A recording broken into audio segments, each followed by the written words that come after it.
Domo konnichiwa. Tamil வழியில் ஜப்பானிய மொழியை பயில்வோம். இந்த பகுதியில நம்ம பார்க்க போற ஒரு N2 கிராமர் பாயிண்ட் மொத்தோ நீ ஷித்தே. வாங்க என்னன்னு பார்க்கலாம். சோ மொத்தோ நீ ஷித்தே அப்படின்னா என்னன்னா A அப்படின்ற ஒரு விஷயத்த மையமா வச்சு B-ய கிரியேட் பண்றது, அதாவது உருவாக்குறது. சோ ஹிந்தோ நீ ஷித்தே B-யோ சுக்குரு. A அப்படிங்கிற ஹிண்ட்டை வச்சு B-ய உருவாக்குறது.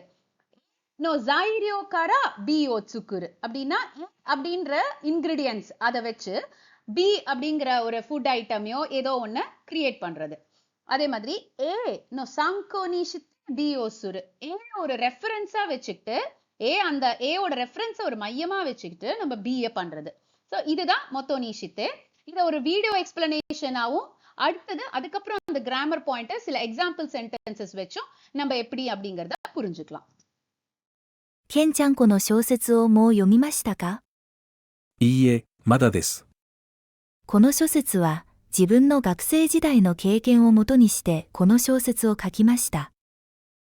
So, previous slideல இதோட வீடியோ எக்ஸ்பிளனேஷன் நீங்க பார்த்திருப்பீங்க. இப்போ அதை வந்து சில எக்ஸாம்பிள் சென்டென்சஸோட நான் இன்னும் கிளியரா எக்ஸ்பிளைன் பண்றேன்.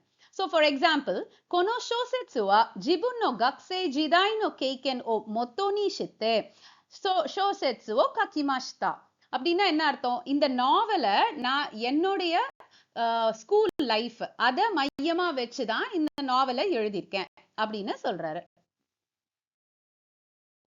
மாதிரி நெக்ஸ்ட் பாத்தீங்கன்னா ஹிரகனாவா காஞ்சியோ மொத்தோனி ஸ்குராரெமாஷ்டா. சோ ஹிரகனா எப்படி உருவாச்சு? காஞ்சிய மையமா வச்சு உருவாச்சு அப்படின்னு சொல்றாங்க. அடுத்த சென்டென்ஸ் பாருங்க. これは事実をもとに作られたドラマです。So, இது ஒரு ட்ரூ ஸ்டோரிய மையமா வச்சு எடுத்த ஒரு டிராமா, ஒரு பங்குமி. இந்த சென்டென்ஸ் பாருங்க.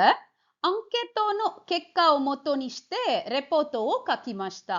இந்த குவெஸ்டினரை அதோட ரிசல்ட்டை ஒரு மையமா வச்சு ஒரு பேசிஸா வச்சு இந்த ரிப்போர்ட்டை எழுதினேன். ஸோ எல்லாத்தையுமே ஃபர்ஸ்ட் ஏ அப்படிங்கிற ஒரு பேஸ் ஆர் ஒரு ஃபவுண்டேஷன் அதை வச்சு பிஏ கிரியேட் பண்றது தான் இந்த மொத்தோ நீஷித்து. இப்போ உங்களுக்கு இந்த கிராமர் பாயிண்ட் நல்லா புரிஞ்சிருக்கும்னு நினைக்கிறேன். வேறு ஒரு பகுதியில் உங்களை சந்திக்கும் வரை ஜாமாதா சைனோரா மதனே.